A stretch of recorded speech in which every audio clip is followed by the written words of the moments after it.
Good morning, everyone. A while ago, a wonderful parishioner asked a question if I could address it in one of my little talks after Mass, and I love suggestions because it's easier for me to not have to think of something. But I forgot, and it reminded me a couple weeks ago, hey, you said you were going to talk about this, and you haven't talked about it yet. So I said, okay, I'll get to it. And I will, just not today.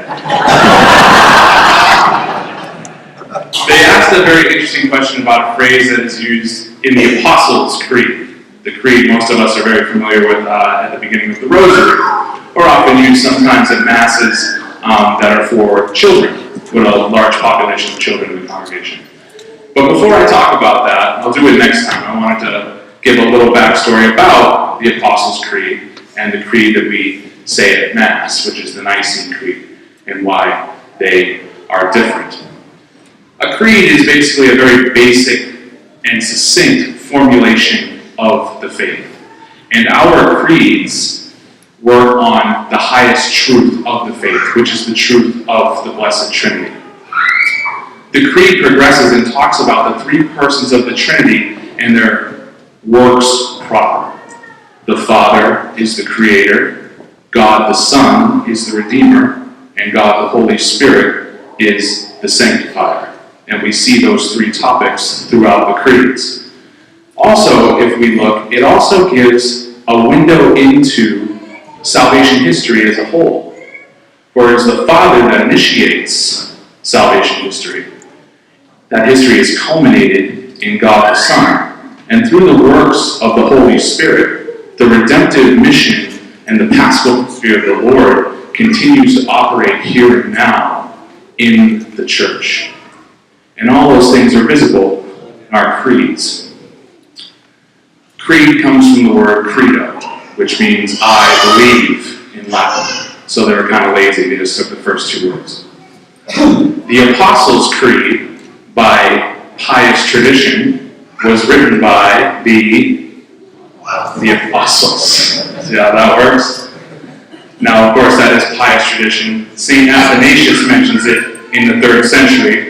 And there are actually 12 tenets in the Apostles' Creed, and the pious legend goes that each tenet is one apostle is responsible for writing that tenet on the day of Pentecost. If it's not true, it ought to be. That's what they used to say in seminary. And before you ask the question, well, which tenet did Judas write? Remember that on Pentecost, Judas wasn't around. Matthias had taken his place. Those 12 tenets in the Apostles' Creed are actually, if you open up the Catechism of the Catholic Church, the very first part explaining the faith is based off those 12 tenets of the Apostles' Creed. And when someone is baptized in the church, that 12-part formula is broken apart into 3 pieces: Father, Son, and Holy Spirit. And that is the profession of faith at a baptism. It's a very old and ancient prayer.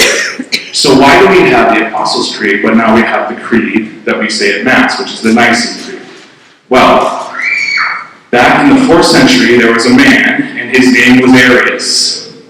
And Arius was going around saying that, well, Jesus Christ is a pretty holy guy, but he's not God.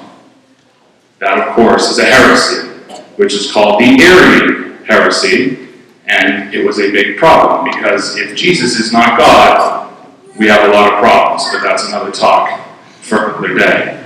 So in 325, a council was called together. It was the Council of Nicaea, and it expanded upon the Apostles' Creed with the express intent of definitively explaining that Jesus Christ is in fact God.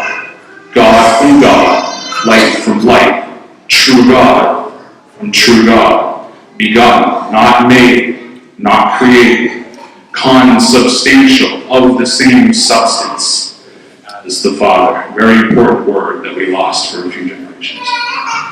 So that was kind of nipped in the bud at the Council of Nicaea.